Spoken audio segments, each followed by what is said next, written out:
Welcome to the Garage Audit. I'm Ivan. This is Thor Media. Today we're in Chino Hills, California, and we're going to be meeting Mark from M3 Finish Detailing. Let's go meet Mark. We've got Mark in action. Let's go check it out. Mark, Yeah. how are you doing today? Good, how are you, sir? Excellent. Mark, nice to meet you. Yeah, let me give you a microphone Okay. so we can hear what you're saying. There you go. Sweet. So, M3 Finish Detailing. Yeah. You do just detailing, or you do other services too? Yeah, we do tint and PPF as well.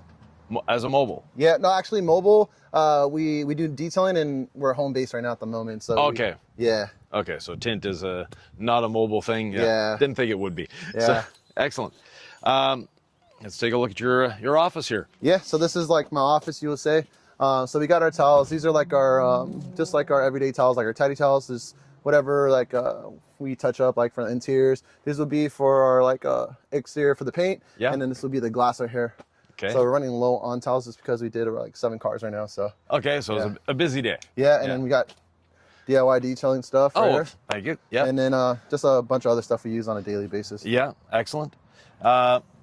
On this side, brushes. Yeah, just brushes, something like car brushes, vacuum extra brushes that we need. Okay. We got our pressure washer, GX200. Okay. Gas pressure washer. We did have a Krenzel before, but I kept going through them a lot, so we went through 2 of them with the Krenzel. So we went gas, and then we got the vacuum hose setup, and then our air compressor, and then our pressure washer reel, and then our generator right here. Okay. Then we got our extension cord if we needed it. Okay. And the generator's on a slide out? Yeah, it's a slide out, so yeah, nice. we just pull it all the way out, and then we got our spout for our water, for our buckets if we needed to fill it up. Yes. So it's easy to go. And yeah, that's about it. This will be our charging station for our blower. We use an Ego blower. Okay. So we charge it as we're working because we only have 1 battery. So Yeah, the batteries are not cheap on yeah, this. yeah. Okay. And what's the choice with the Mercedes? The Mercedes, I just feel like this just drives better, I guess, because I had a 4 Transit before. Okay. And that one was okay, but I feel like the transmission was giving out eventually. So we went with this one. Someone did crash into us, so we got this van right here. So this Okay. one's a pretty solid van. No issues yet. So Yeah. So Yeah. this is the Metris, which is sort of mid-size. Yep. It's not as small as the Transit or the Transit Connect, but bigger than or smaller than the regular Transit. yeah, I went with this one because I look at it in detailing aspect. Like for me as a detailer, I used to have the big van. Right. And so the big van, washing it every week was a pain in the butt. Yes. So I was like, I want something smaller for the same size. Good. So this would be ideal, the van for us. Okay, excellent. And the choice of generator, what drove that? Yeah, so this one's the Predator generator. We had the Honda, what is it, the EU inverter, Right. the 3000 one, but that one we had an issue with it after 3 years, and it was really hard to service the machine, to drop it off. Okay. It took about like 3 months to fix it. Oh, and that's so I not was good. like, you know what, so I put it in the garage and then eventually sold it. Yep. Went with the Predator just because if something happens with this, you just take it back to Harbor Freight and, just switch it out. they're very good that way. Yeah. Is this before they had the carbon monoxide sensor on it? Yeah, this one has the carbon monoxide sensor, so this And- one does shut off. If I didn't pull it out all the way, it will shut off eventually. Okay, so- yeah. So you got to be cautious on how you do pull it out. Yeah, okay, good. Now the Metris only has the door on the one side, right? Yeah, Okay, so let's go take a yeah. look We'll at check that. out the.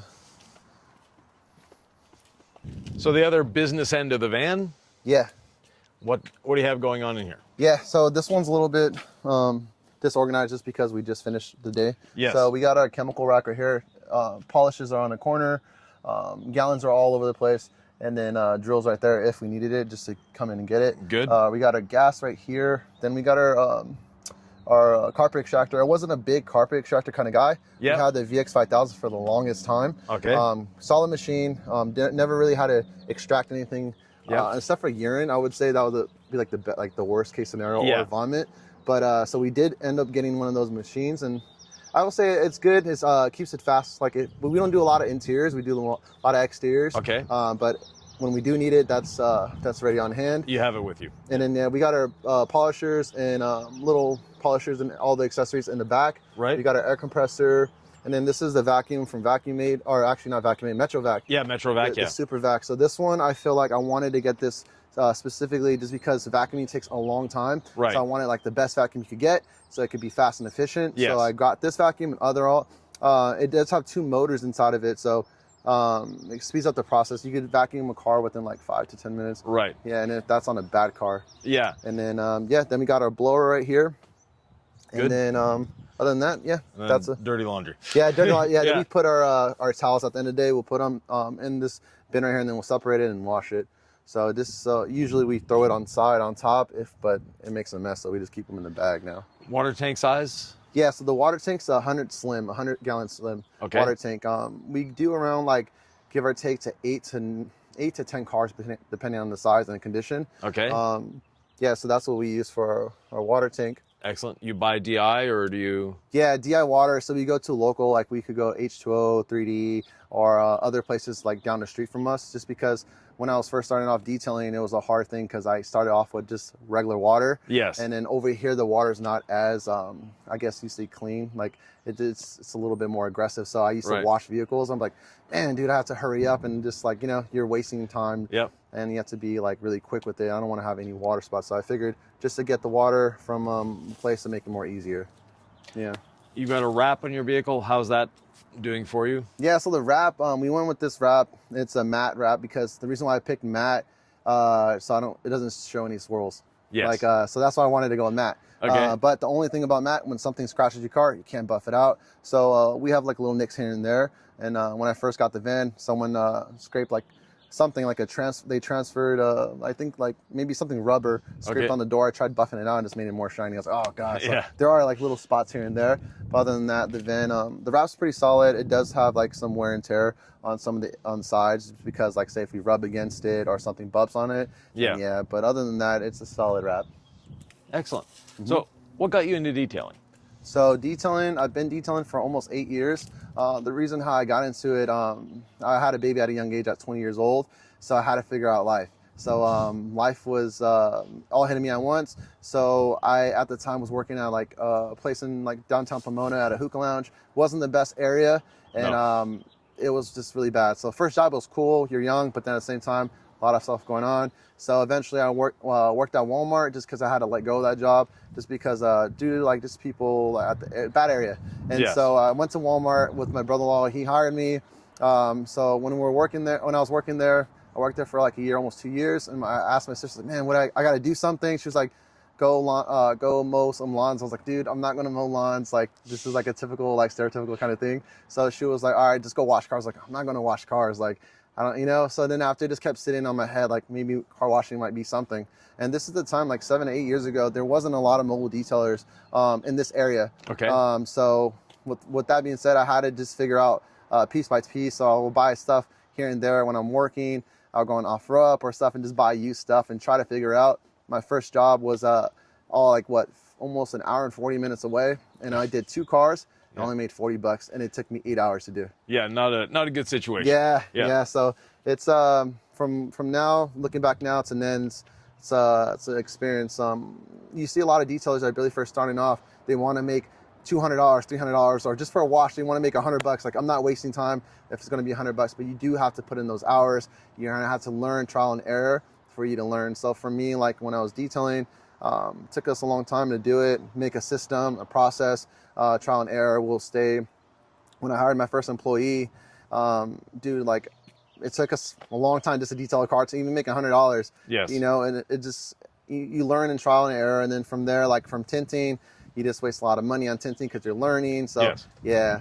Okay. And now you've got one employee with you? Yeah, right now. How long has he been with you? Right now, he's been with me for 3 years. Oh, excellent. Yeah. So we did have like 4 employees at once, but then, us at a young age, like for me as a young age as well, hire a bunch of young dudes. Sometimes we just don't be efficient and kind of mess around. Yeah. And so now it's just ideal for me and him to work, or if I'm working at home, he'll go and do out other cars while we're just trying to balance it out. Good. Yeah.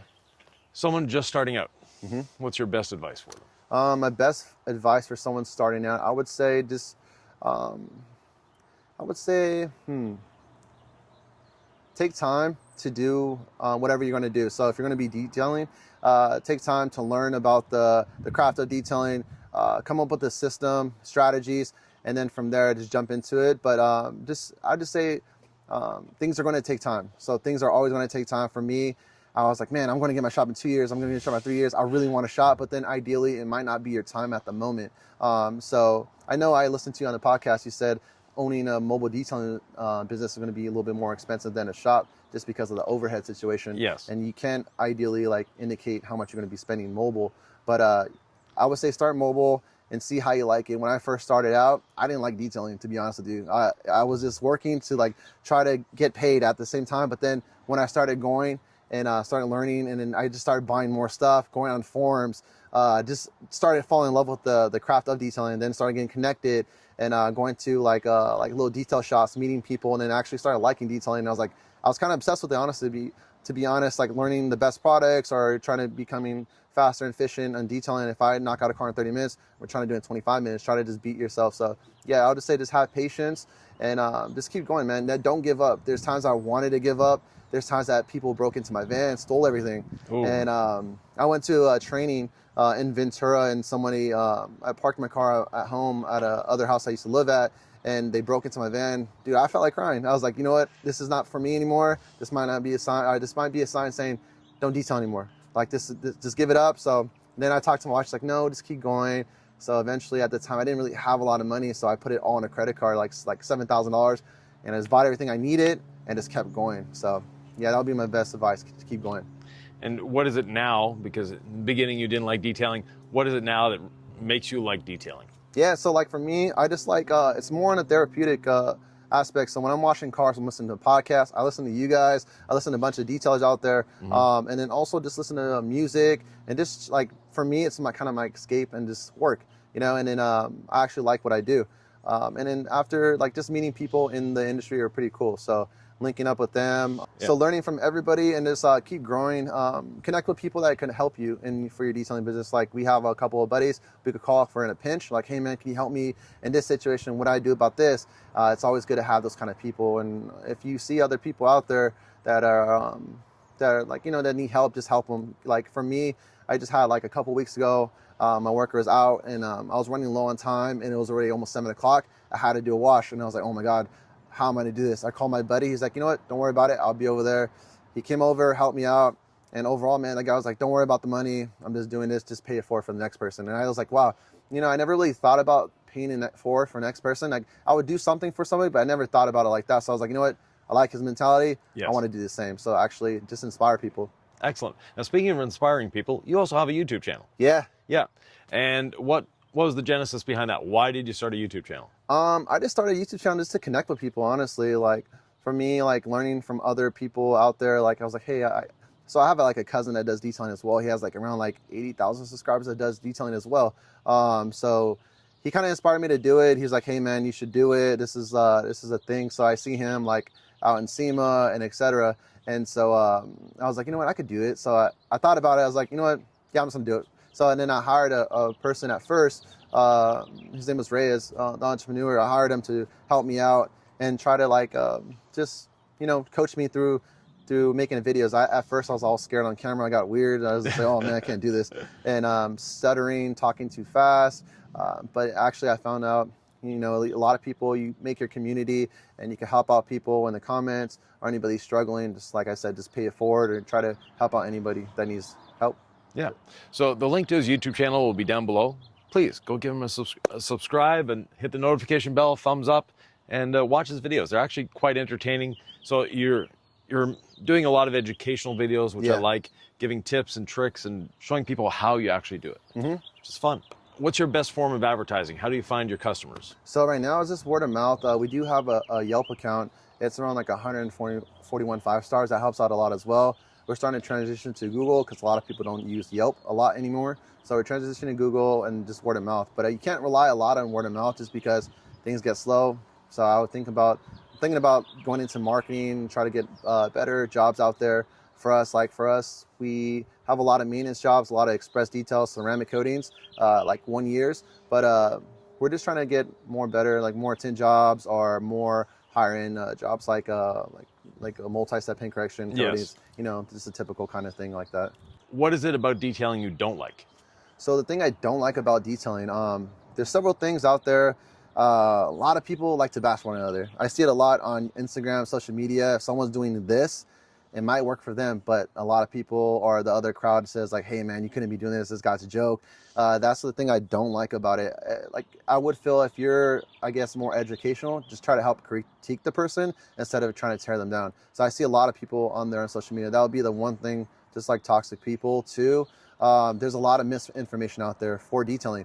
Yes. Some people say this product does this or this product does that.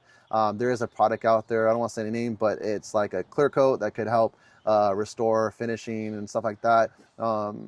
What I've seen from it costs like $7,000 to $10,000 for like a little bottle, like I would say like a gallon or something like that. And you have to buy your inventory. What is it? You have to buy a territory. Yeah, I know exactly who you're talking about. So I'm just like, dude, yeah. If it really worked, I would say it would be everywhere. So yeah, they would sell it to other people quite easily. Yeah. Yeah. I've been on the development side of some wipe-on clear coats, and yes, it doesn't have to be the way it is. So we'll put it that way. Yeah. It's a good product when there's a need for it. I wouldn't put it on a new car. Yeah. But you've got a car that's 20 years old, the clear coat is failing or close to failing. That's a good temporary save. Yeah, I see a lot of new cars. Like we know some people out there in the Bay Area that does put it on there. They'll just scuff with the car and put it on there, and then eventually over time, the client comes back and is like, "Hey, this is what it looks like. It's a brand new car." So I mean, that's the only thing too, misinformation. And then other than that, I think that's the two things that really bother me or I don't like about detailing. Other than that, I just like to just keep it moving forward and just positivity. Excellent. Well, thanks a lot, Mark. And we'll go give him his final report card. Mark's got a great setup. His van is clean, it's organized. It's a very basic setup, which is great. You don't need all the fancy trays and all that fun stuff. So thanks a lot to Mark. And remember, go subscribe to his channel, M3 Finish Detailing. The links are down below. If you have any questions, comments, thoughts, or ideas, please leave them below. Always have an answer, and we'll see you in the next Garage Audit.